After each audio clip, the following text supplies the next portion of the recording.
NCERT में 8वीं कक्षा की किताब में जो सिलेबस जोड़ा गया उसको लेकर जो सुप्रीम कोर्ट है वो गहरा नाराज़ है और सुप्रीम कोर्ट ने एक बड़ा कदम भी उठाया है। सुमोटो पहले लिया, फिर केस को आज के लिए लिस्ट किया। CJI Suryakant, justice Joy Mallya Bagchi और जस्टिस विपुल एम पंचोली की बेंच ने एनसीईआरटी को आड़े हाथों लिया है। एनसीईआरटी के डायरेक्टर को और एजुकेशन मिनिस्ट्री जो है उसके सेक्रेटरी को वो शोकॉज नोटिस जारी कर दिया कि क्यों ना उनके खिलाफ अदालत की अवमानना का मामला चलाया जाए। सुप्रीम कोर्ट ने साफ किया है ये गंभीर मसला है, हल्के में नहीं छोड़ा जा सकता।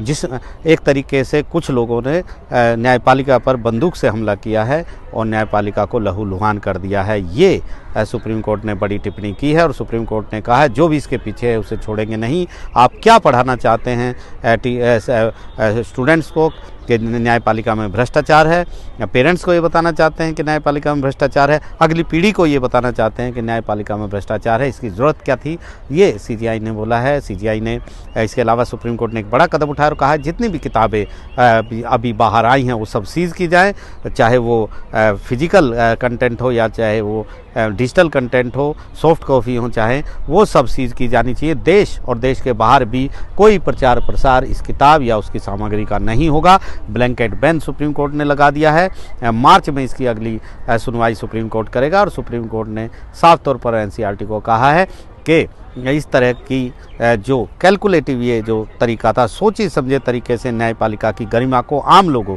के मन में कम करने का ये तरीका है।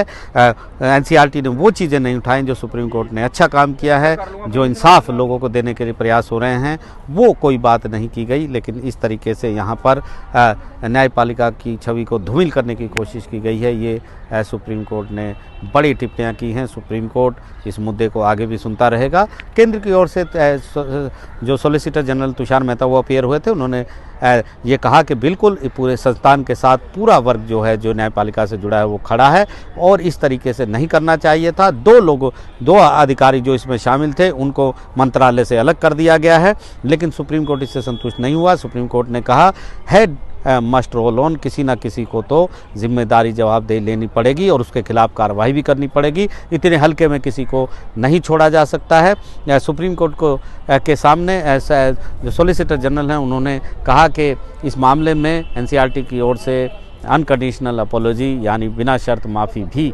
मांगी जा रही है। इस पर वो आगे इस मुद्दे को बढ़ाना नहीं चाहते। सारा सिलेबस जो है उसमें से हटा दिया गया है। बुक जो 32 बुक बाज़ार में बिक गई थी उनको वापस ले लिया गया है और इस चैप्टर को हटाने की बात हो रही है, उसे हटाया जाएगा, उसको शामिल नहीं किया जाएगा। ये भरोसा सरकार की ओर से दिलाया गया। लेकिन सुप्रीम कोर्ट ने कहा कि इस मामले को बंद नहीं करेंगे।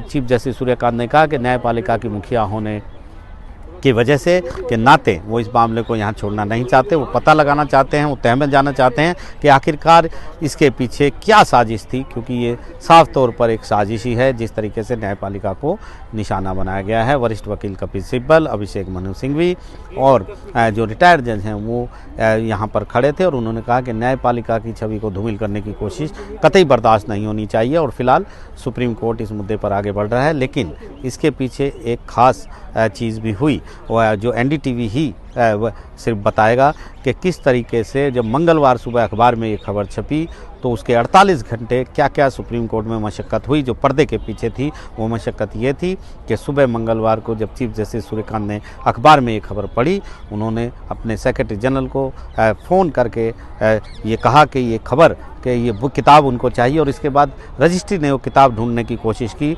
लेकिन क्योंकि किताबें कम बिकी थी और मार्केट में शोर मच गया था, एनसीईआरटी भी देख रही थी, इसलिए एक सैंपल करोल बाग की एक किताब से करोल बाग की एक दुकान से एक सैंपल मिला। उस सैंपल के आधार पर सुप्रीम कोर्ट ने एक कम्युनिकेशन भेजा एनसीईआरटी को आधिकारिक तौर पर और उसके बाद एनसीईआरटी ने उनको एक किताब जारी की। साथ ही साथ डायरेक्टर का नोट भी आया था जिसमें बताया गया था कि क्यों ये कदम उठाया गया है।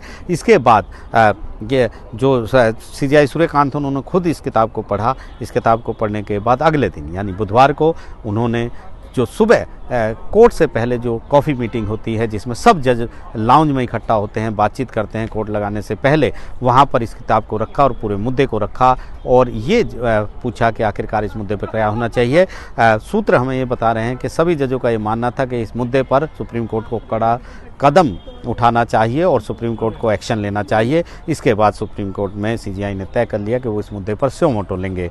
बुधवार की सुबह ही जब कोर्ट शुरू हुआ तो वरिष्ठ वकील कपिल सिब्बल और अभिषेक मनु सिंघवी उन्होंने इस केस को मेंशन किया और सुप्रीम कोर्ट में चीफ जस्टिस ने कहा कि उन्हें से इस बात के केस का पता है, ये एक साजिश है और किसी को भी संस्थान की गरिमा को गिराने की इजाज़त नहीं दी जाएगी धरती पर, ये उन्होंने कहा था और कहा था कि आप एक दिन वेट करिए, हमने समय तय संज्ञान ले लिया है। और इसके बाद शाम होते होते लिस्ट में ये केस आ गया और अब गुरुवार को इस मामले की सुनवाई हो। लंबी चौड़ी सुनवाई में सुप्रीम कोर्ट ने फटकार भी लगाई, आदेश भी जारी करे और चेतावनी भी दी है। तो निश्चित तौर पर सुप्रीम कोर्ट इस मुद्दे को लेकर काफ़ी मुखर है।